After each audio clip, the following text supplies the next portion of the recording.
di leeral ci ab discours bu nga xam ne gis nga ne c'est pas du tout structuré parce que comme soo koy déglu il passe du coq à l'âne ñëpp xam nañ que la vacuité de son discours ne souffre d'aucune contestation tey bokk taskatu xibaar yi fi nekk yëpp su ma leen ne lan ngeen retenir ci conférence de presse bu dëmb dina difficile pour ngeen wax ko mais dinañ souffrir donc essayer quand même un temps soit peu jukki ci quelques points rek andi ci ay leeral loolu mooy nekk le premier point.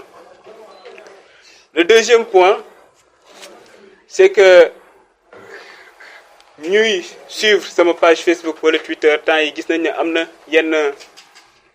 écrit yu ma defoon ci loolu maa ko doon woo pour ñu débattre ci ay sujets notamment of spontané Mina bëggoon naa maak moom ñu waxtaan ci bokkoon na aussi ci dossier Azer bi bëggoon naa aussi ñu waxtaan ci donc dinaa xuus ci dossier yi noonu andi ci juste quelques points alors ci leeral xam nga day baax souvent ñuy rappeler aux Sénégalais que Thierno Alassane Sall n'est pas sorti de la cuisse de Jupiter. Il était avec le régime de Macky Sall en 2012, en 2013, en 2014, en 2015, en 2016 et 2017.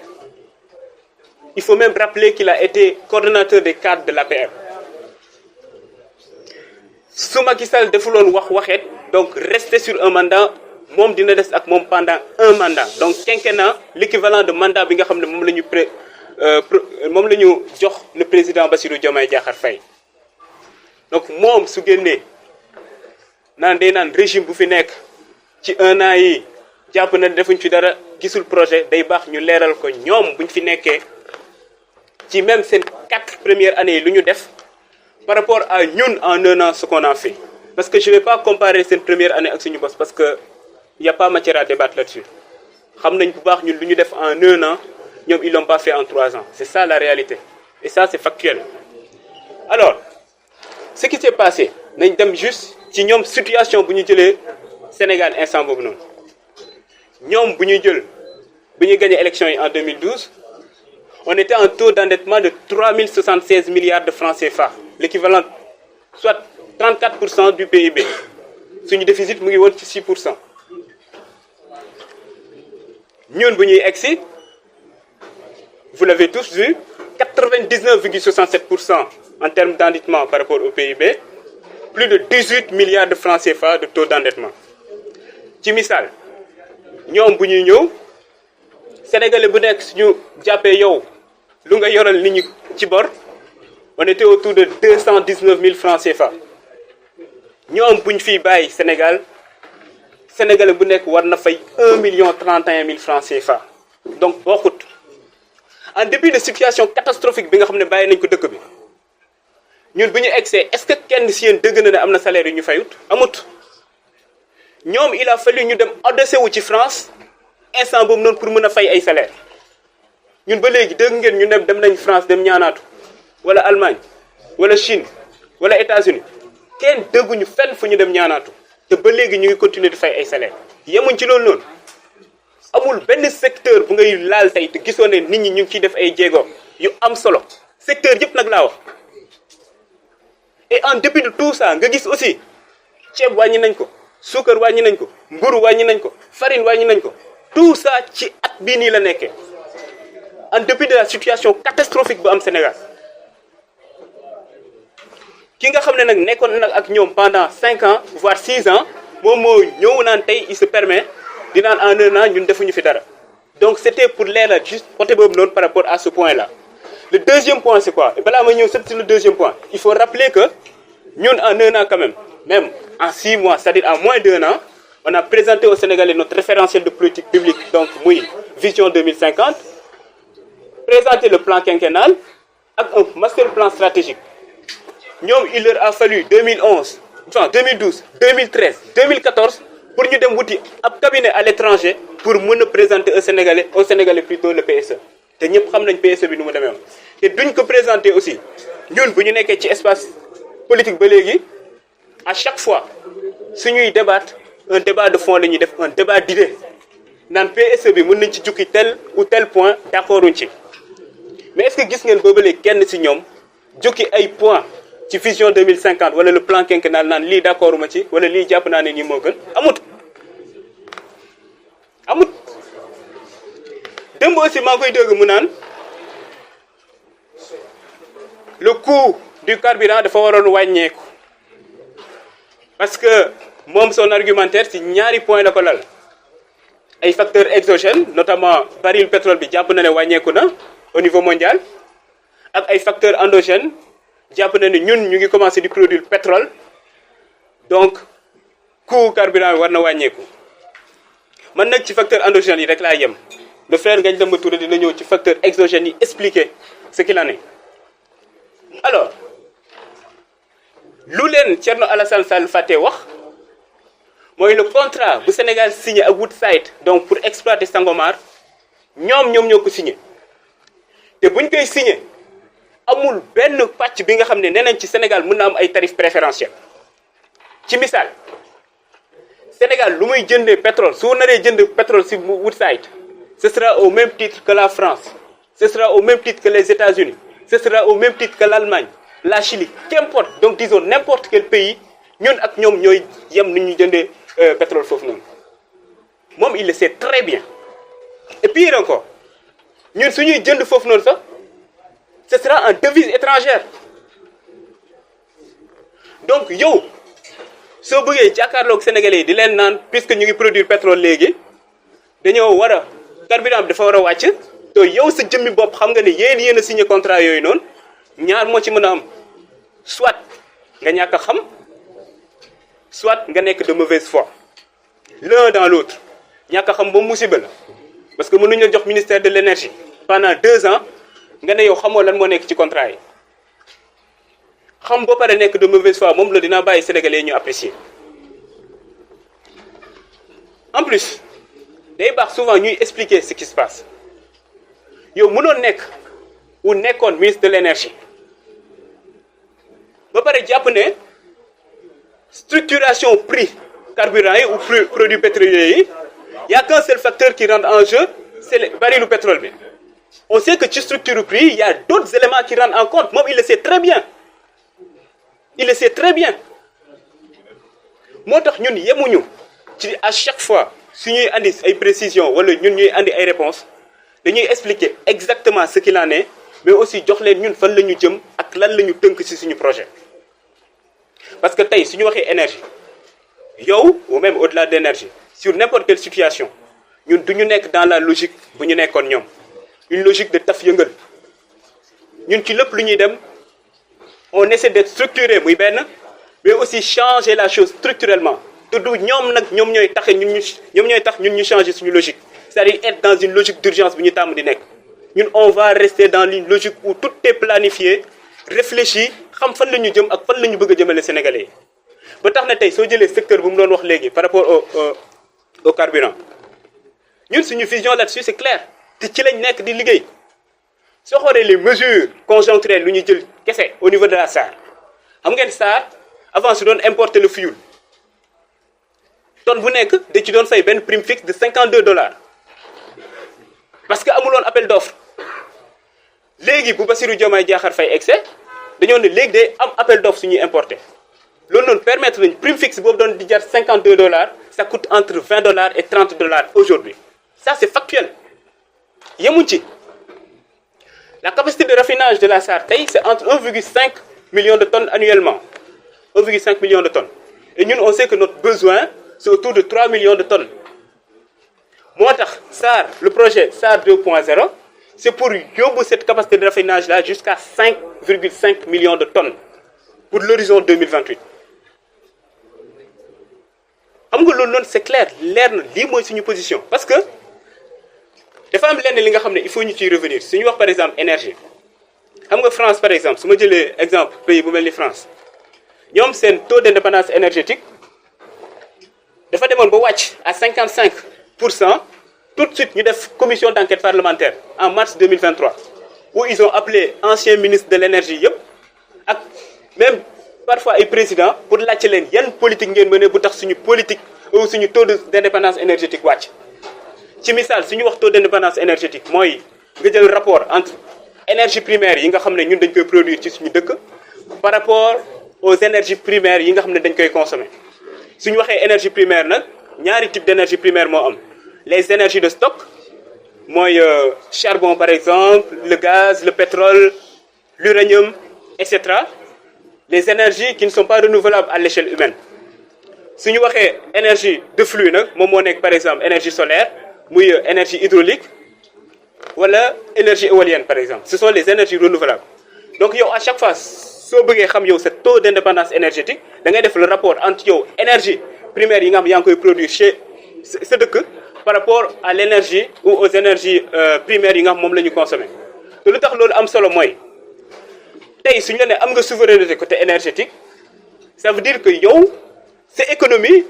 am na benn résilience de sorte que ay choc exogène su amee muy ci baril bi wala leneen ak leneen yow sa économie mën na koo attan c'est-à-dire du am répercussion bu bëri yow ci sa économie wala sa structure économique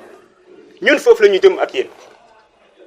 loolu noonu c'était juste un point par rapport à moom lu mu wax dëmb ci carburant bi ak leneen par rapport au bilan mais nag xam naa ne lu ëppal nit ñi solo tey mooy suñu débat man ak moom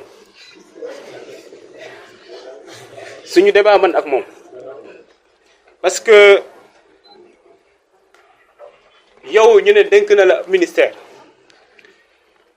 ci ministère boobu noonu saa yu ñu la laajee lan mooy sa bilan nga ne am na contrat boo xam ne bañ naa ko signé bu total jox nañ la ab direction lan mooy sa bilan non wàññi naa sama salaire sëñ bi ay résultats la ñu soxla qu'est-ce que vous avez fait en 5 ans 6 ans en tant que ministre en tant que directeur général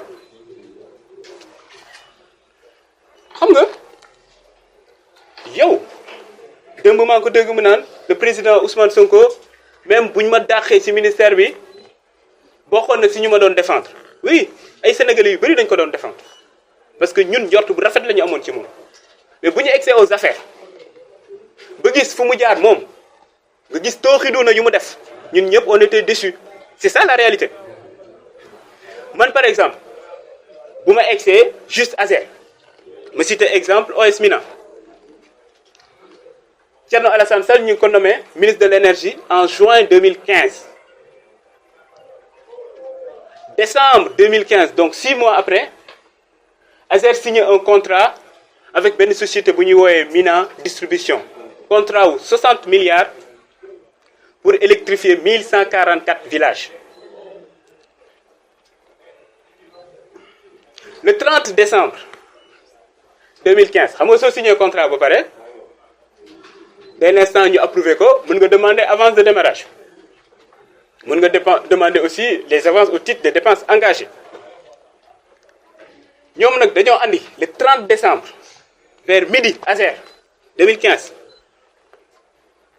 ñëw déposer la facture pour ne nañ fay la caution d'avance de démarrage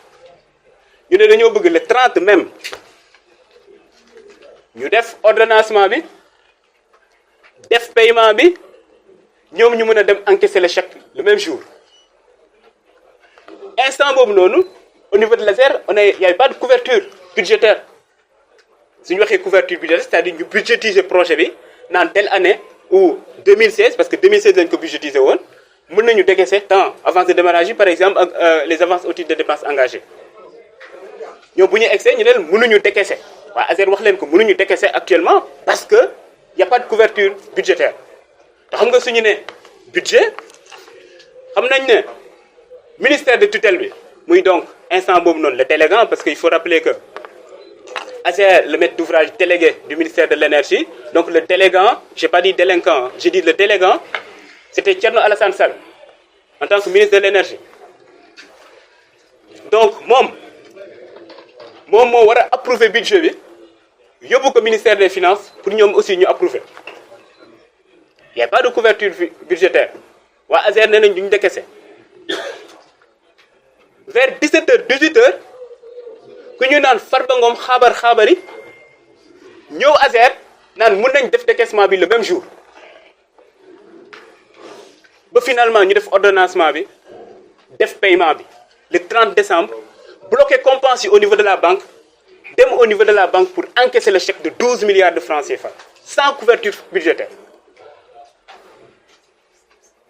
Farba Ngom lu ci yoonam nekkul ministre de l'énergie bokkul sa ci ministère bi lan moo war a tax moom Farba Ngom moom moo war a ñëw ASER ba li nga xam ne nee nañ duñ ko décaisser parce que y a pas de couverture budgétaire moom mu tax ñu décaisser ko moo tax souvent suy wax ne laal nga ma laal suñu xel mën na ci ñaaw tuuti mën nañ ñaaw njort parce que effectivement il était acteur en tant que ministre de l'énergie ñu jógee foofu noonu ñu defaat beneen décaissement 12 milliards encore pour naan avance de démarrage defaat beneen décaissement 3 milliards donc 27 milliards sur les 60 milliards alors que code des marchés publics ci avance de démarrage ak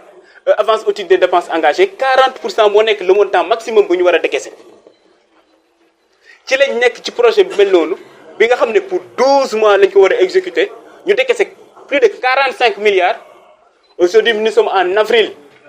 2025 xam ngeen ñaata villages yi ñu électrifié sur les 1144 368 villages